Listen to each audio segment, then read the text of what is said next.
La 4 si prepara all'esodo estivo, che quest'anno sarà particolarmente affollato a giudicare dai dati sul traffico forniti dalle 3 concessionarie che da anni collaborano per gestire al meglio le emergenze lungo l'autostrada.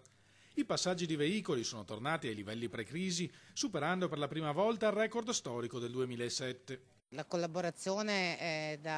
con Autovie si amplia anche a Brescia-Padova e abbiamo fatto un piano dell'esodo assolutamente comune, perché secondo noi l'unione fa la forza, quindi potenziamento di uomini, di mezzi, possibilità di bypass nel caso in cui sulle altre tratte di concessionario ci siano dei problemi e quindi è già prevista la possibilità di deviazione su altre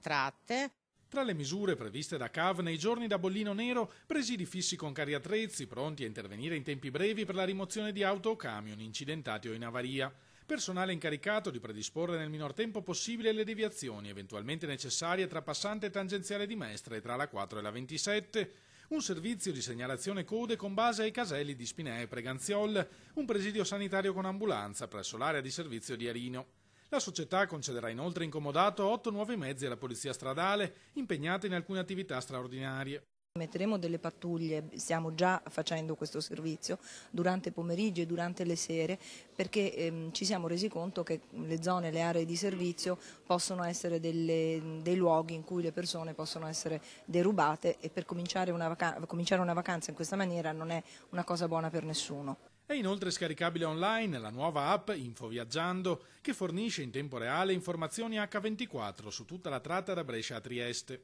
È un mezzo assolutamente importante, molto ben fatto, che mi auguro quanti più utenti possibili vogliano scaricare per informarsi e progettare il proprio viaggio prima e per non avere problemi durante il viaggio, appunto.